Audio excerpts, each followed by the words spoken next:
Commissioner Shri Rohit Shrivastava, deputy commissioner खंड 3 श्री अभिषेक सिंह चौहान साहब, हमारे व्यापारी बंधु, अधिवक्ता बंधु उत्तर प्रदेश सुल्तानपुर के दोनों संघों के अध्यक्ष और महासचिव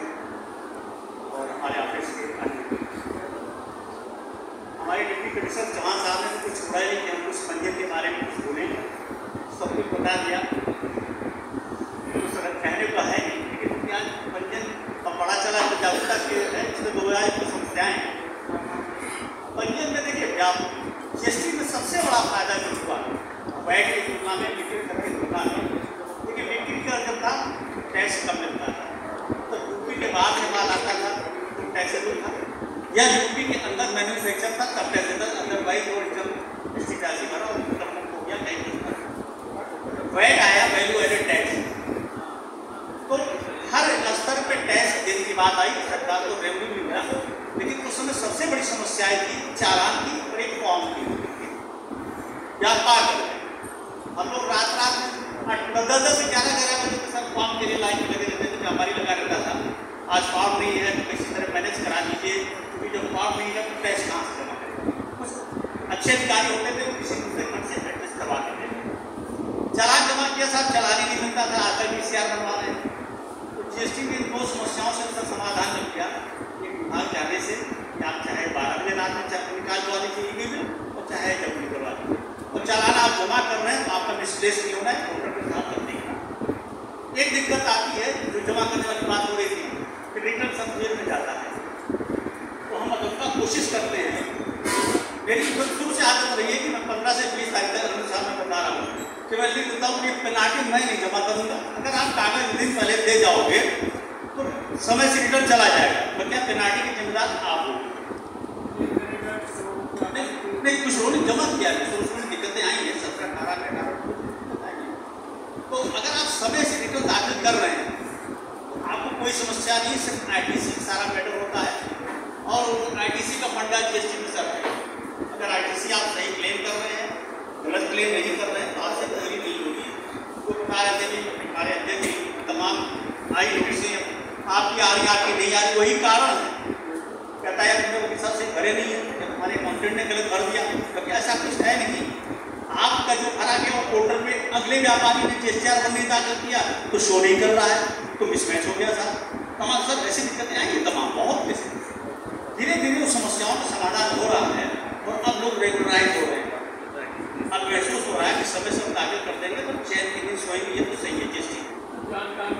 जानकारियाँ देने की, और जो शुरू में कहा गया कि जीएसटी का आपका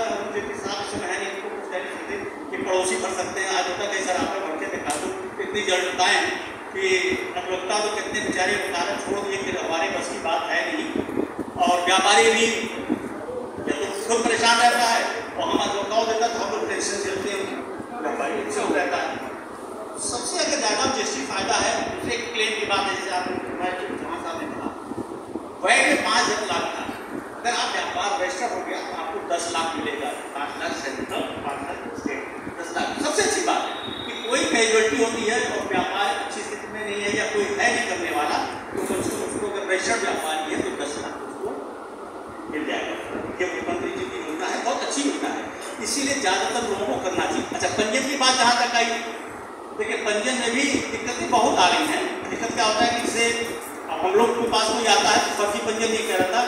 किसने भेजा है, अभिमन्यु साहब ने भेजा है, जिसमें व्यापारी सही होगा, लेकिन जो अनऑथराइज्ड लोग खोल के बैठ गए हैं सर, साइबर कैफे और तमाम ऐसे हो गए हैं, कोई भी आया बस पैन कार्ड दिया, आधार दीजिए, हो गया। मैं सेंटर में बैठा था फैजाबाद के, 1,60,00,000 रुपये टैक्स लगा था, और वो बेचारा आर्मी का एक छोटा सा 16,000 रुपये पेंशन मिलती, रिटायर हो गया था, जल्दी रिटायर हो जाते हैं, हाथ जोड़े से खड़ा है, मेरा साथ उसको हाथ प्रश्न कर लो, हाथ जोड़ के खड़ा है, 1,60,00,000 की टैक्स लाइबिलिटी आ गई। अरे कह रहे सर जिसकी खाली एक हमारे पड़ोसी थे, उनका कि पैर आधार फोटो दो, तुम्हारे लड़के नौकरी दी जाएगी, हमसे OTP मांगे, फिर तो कह OTP दे दिया, तब से साहब देखिए हम तो मकान पर भेज दिए, 1,60,00,000 नहीं दे पाएंगे। हुआ क्या कि किसी पड़ोसी ने ही ले करके और उसका मतलब अम्बेडकर नगर से चालू किया और जा करके वो लुधियाना तक माल गया। आप लोग चाहे तो पकड़ सकते किसने किसको भेजा, बहरहाल उसके लिए FIR हुई, उससे क्वेरी उसको बंद नहीं कर सकता, इसको बंद मत करिएगा। अपने हिसाब से क्वेरी करिए। जीएसटी जब लागू हुआ ये हुआ था कि व्यापारी को फायदा होगा, कंज्यूमर को फायदा होगा, और वाकई कंज्यूमर है, टैक्स के हिसाब से कंज्यूमर टैक्स जमा करता है, सही बात है, लेकिन व्यापारी उसका माध्यम होता है, व्यापारी माध्यम होता है, व्यापारी टैक्स जमा कराएगा, तो आप उसको व्यापारी को सहूलियत दीजिए, उसकी बात सुनिए, उसको परेशानी मत हो, ये चीज़ देखना पड़ता है। और सरकार को मैं तो कहता हूँ भाई, जब से जीएसटी लगी सारा काम अब सेंट्रल गवर्नमेंट के हाथ में हो गया, हमारे अधिकारी लोग भी मजबूर हो गए, तो पोर्टल बाबा के मजबूर हैं, या हम इससे अपनी बात कह सकते हैं, बल्कि ये बात आपको सेंट्रल भिजवा देंगे, जो कुछ करना जो है वो सेंट्रल कोई करती, बल्कि किसी के हाथ में है नहीं। तो तमाम समस्याओं का जो है समाधान धीरे धीरे हो रहा है। पहले 17-18 में मिसमैच के चक्कर बहुत केसेस लगे, 18-19 में कम हुए, 19-20 में कम हुए, 20-21 में और कम हुए, सब धीरे धीरे तो समस्या खत्म हो रही है और लोग सुधार दे रहे हैं। टाइम से रिटर्न दाखिल करना, आईटीसी को एडजस्ट करके देखना, तमाम आरसीएम को लेकर के तो भाड़े पे टैक्स होता है उसको लेकर के तमाम जो है मैटर ऐसे हैं वो सुधार ले रहे हैं। उसके मेरे ख्याल से 1-2 साल बाद टैक्स किसी के स्कूटी में लगने में बहुत कम संभावनाएं रहेंगी।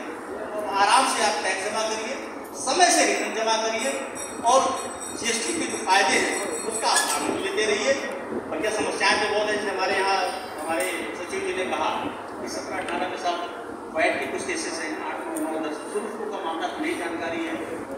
कुछ व्यापार ही नहीं किया, एसपार्टी हो गई, उसमें लाखों टैक्स लग गया, अब वो व्यापारी टैक्स नहीं हो रहा है। तो सब कुछ ऐसी व्यवस्था करा दीजिए कि जो बोगस डिमांड है, हमको लगता है कि आपके विभाग की बोगस बहुत डिमांड खत्म हो जाएगी। हमारे सरकार से ही बात हुई कि भाई कुछ प्रयास करिए कि बोगस डिमांड जो है आप लोगों के पास। अच्छा एक चीज़ और बात बता दें, हम लोग भी परेशान हैं और हमारे अधिकारी लोग भी इसमें बहुत परेशान हैं 6-7 महीने से। अब वो बात नहीं करेंगे, कौन से नहीं है बात करने का, लेकिन इसलिए परेशान है, जैसे भी कहा कि रिमांड नहीं होता। एक तरीका होता है कि अगर कोई धारा 32 खारिज अपील जो है हमारे केस एक्सपार्टी हो गई तो हम लोग धारा 32 देते हैं, बाइक पता निकालता वो भी एक्सपार्टी हो गया, खारिज हो गया, तो हम लोग अपील जाते हैं। अब आप ये बताइए कि उच्चतम न्यायालय वो गवाही दिलाएगा, मर्डर का बयान दिलाएगा, वो तो नीचे जब आप लोअर कोर्ट में ही अगर आप करेंगे तो वहीं से होगा, उसी जो आप फाइल तैयार उसी बेस पे सुप्रीम कोर्ट तक जाता है। लेकिन हमारे यहाँ एक है, सर मंच के नाम ले रहे हैं वाले, सब पीड़ित हैं, एम देवराज साहब, क्योंकि आप लोग भी सब ध्यान दीजिएगा, हम लोग तो बहुत प्रयास किए, चूँकि यूपी टैक्स बार विषय में है, हम लोग हैं लखनऊ में, हम लोगों ने एक प्रेस कॉन्फ्रेंस इनके खिलाफ की थी और मीटिंग में चर्चा होती थी, क्योंकि ये ओरल्स कहते हैं, अधिकारियों को अपने ओरल आदेश देते, ऐसा कर लो, ऐसा कर लो, तो भाई प्रमुख सचिव हैं तो बॉस तो ऑलवेज राइट वाली बात आती है, तो उसे इसलिए हमारे विभाग के पूरे उत्तर प्रदेश के बल्कि 1-2 लोगों को सुसाइड करना पड़ा। अधिवक्ता परेशान है, जो व्यापारी उससे इफेक्टेड है वो व्यापारी भी परेशान है, और अधिकारी तो यूपी के सारे बाबू कर्मचारी सब परेशान है। कोई मिल नहीं रहा है कि कोई मौखिक आदेश, लिखित आदेश मिल जाए, हम इनके खिलाफ हाईकोर्ट तक जाए, वो लिखित आदेश नहीं देते। इसी समस्या को लेकर के है, आप लोग भी अगर अपने हिसाब से व्यापार मंडल के हिसाब से समस्याओं करिए तो हो सकता है कुछ तो पता हुआ है कि व्यापारी परेशान हो रहा है, आपका अधिकारी कर्मचारी जो आप जिससे आप काम कराना चाहे वो टेंशन में काम कर रहा है सुबह से रात तक। अधिवक्ता परेशान है, अननेसेसरी डिमांड खड़ी हो जा रही है, इसको कैसे निकाला जाए। अपील हम जा रहे हैं तो उसे आख्या मांगी जा रही है, जो एक असेसमेंट होता है यहाँ लोकल अधिकारी बैठ करके असेसमेंट कर रहा है, आख्या दे रहा है, और वो अपील वाले अधिकारी भी कर रहे हैं। क्या है, आप कानून को बदल देंगे, ऐसा कहीं लॉ में नहीं है, क्योंकि वैट एक्ट में ऐसा कोई नियम नहीं है कि आप कैश को रिमांड नहीं करेंगे, लेकिन मौखिक आदेश है, इसलिए हम कर नहीं पा रहे। तो सर इस समस्या को अगर आप अपने स्तर से आप बैठे हुए हैं और आप ऊपर तक जाते हैं, हम लोग आपकी बात आपसे कह सकते हैं, आप अगर मीटिंग होती है कमिश्नर साहब से तो आप भी बात कर सकते हैं, कुछ समस्याएं हैं जो डिमांड है वो खत्म हो सकती है, उन डिमांड को खत्म करने का सब कुछ तरीका बताइए। जैसे उत्तराखंड में हुआ था, जिस समय वैट से जीएसटी में लोग आए थे तो उस समय 2 साल के केस उन्होंने टोटली खत्म कर दिए, सब माफ, आपका देनदारी दिए, बकाया दिए तो माफ। इनकम टैक्स जिस तरीके 2001 में हुआ था उन्होंने 0 कर दिया, स्कूटनी 0 कर दिया, आप जो भी दाखिल कर दिए सब एक्सेप्ट। 2001 में उस समय था कि तमाम पूरे ऑल ओवर इंडिया में ऑफिस खुल रहे थे, जगह जगह बन रहे थे, उन्होंने 0 सेशन कर दिया था। तो वैसे आपको स्कीम लाइए तो तमाम बोगस व्यापारी है, व्यापारी कुछ तो या तो चले गए ऊपर या तो व्यापार चला नहीं। अब वो व्यापार चला नहीं तो कहाँ से 1 लाख 1.25 लाख तो 0 नक्शा दाखिल किए, 0 का सर एनुअल रिटर्न दाखिल किए, लेकिन एक्सपार्टी का आदेश में 1.25 लाख 1.5 लाख 2 लाख लगा दिया गया, उसमें एक सत्ता ही नहीं था। तो सब बोगस डिमांड है, उसको अगर किसी भाई जगह अच्छा करते हैं सारा वक्त खारिज भी हो गया तो अपील एक आदेश है,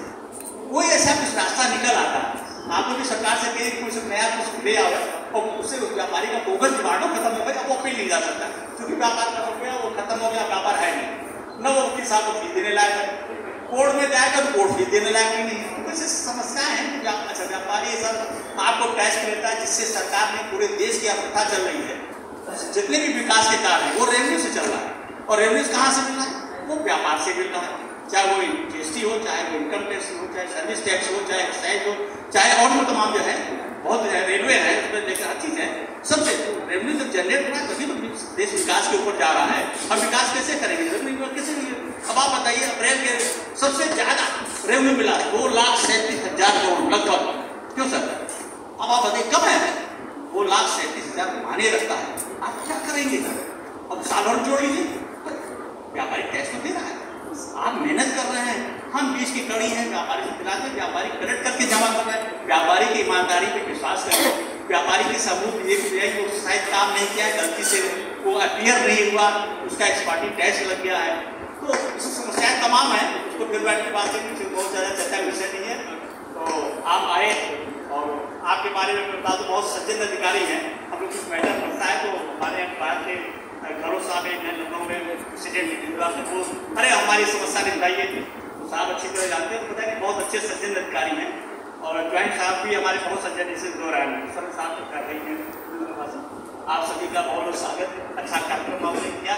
जागरूकता करने के लिए अधिसेशन पंचायत कराएं, हम भी कहते हैं। थोड़ी सी दिक्कत आती है जब बैंक में जाता है व्यापार मंडल ध्यान दीजिए, तो बैंक वाले कहते हैं पंजीयन बोले आओ, रजिस्ट्रेशन नंबर ले आओ। छोटा व्यापारी अगर वो 1 लाख का लोन ले रहा है, आज 6 गुना तो इनकम टैक्स 6 गुना 7 गुना लोन मांगते हैं, ये 7 लाख हो रहा है, जीएसटी कहता है 40 लाख का रजिस्ट्रेशन नहीं है, और आप कहते हो नहीं 1 लाख लोन देंगे तो पहले जीएसटी ले आओ, साहब ले लिया, उसको क्या होता है कि फाइल कर नहीं देता। तमाम तो ऐसे आ रहे हैं, तो आप 40% नाम ले रहे हैं सर, उसमें ऐसे बहुत से ऐसे व्यापारी जो सिर्फ लोन लेने के लिए उन्होंने करा तो लिया, वो लोन भी नहीं दे पाया, जीएसटी रिटर्न भी दे पाया, गलत नहीं कह रहे हैं, तो व्यापार मंडल क्यों है? ये समस्या होती है। एक आध बार मेरी बहस हो गई बैंक से, यार क्यों दे रहे हो, सर को ले जाओ, उसको आप लोन दे दो, 2 लाख लोन मार रहा है, 10 गुना लगाओगे तो अभी 20 लाख और 40 लाख का जीएसटी पंजीयन मांग रहे हो, तो आप अपना भी एक सरदर्द पैदा कर रहे हो, विभाग के लिए सीधा अगर रिटर्न जमा करोगे तो वही बोगस रिटर्न आता है, नहीं हुआ तो पंजीयन कैंसिल हो गया, ऊपर कोर्ट जीएसटी सर होता है, आप टैक्स जमा किए तो लेट जमा किए तो नहीं, जो भी हुआ सब देखता है अधिकारी, चाहे लखनऊ से हो चाहे जहाँ, हम सब देख लेते क्या हो रहा है फलाफल में। तो उस चीज़ को बचने के लिए बैंक वालों से भी थोड़ा कहिए कि भैया व्यवस्थित हो, क्या करो, आप एफिडेविट मांगो, क्यों सर? कि अगर आप पंजीयन है आप लिख दो, अगर होगा 40 लाख है तो 50,000 पेनाल्टी लगा देंगे। दूसरी बात आती है कि जब स्टॉक देखा जाता है तो जो लोन लिए रहते हैं 50 लाख साहब लोन है, माइक्रो व्यापारी है, कैसा आप विभाग को कहते हैं कि आपका स्टॉक जाता है, बैंक वाले कहते हैं स्टॉक खत्म हो जाएगा तो आपका सीसी लिमिट खत्म कर देंगे, तो हम जाए कहाँ जाए? हमको अगर अपनी सीसी लिमिट बचानी है तो 40 लाख का स्टॉक हमको बैलेंस शीट में गिनना चाहिए, तभी हम आपको देंगे, और विभाग कहता है इतना स्टॉक क्यों धरे और कैसे मांगो, टैक्स को देखिए जमा कराना चाहिए। हम मौजूदा जो बैठते हैं बातचीत करते हैं तो व्यापारी कहते हैं 2 महीने 3 महीने में कुछ तो आप टैक्स जमा कराओगे, ये थोड़ी होता है कि आप 8 साल से बिजनेस करो टैक्स ही नहीं बढ़ रहा है, कितनी आरटीसी आप बढ़ा रहे हैं? सर वो 30 तारीख को मान लिया है फिर आरटीसी बढ़ गई, हमको यार 4 बार न लाओ यार, 1 तारीख को ले आओ, मतलब कुछ तो यार सरकार के ऊपर भला करो, आप निकाले क्यों आना चाहते हो जबरदस्ती? लेकिन वो दिक्कत आती है स्टाफ को लेकर। बहरहाल बहुत समय हो गया, बहुत समझ लिया, अगर कुछ मुझसे ज़्यादा निकल गया तो क्षमा चाहते हैं। बहुत बहुत धन्यवाद आप सभी का। बहुत बहुत धन्यवाद।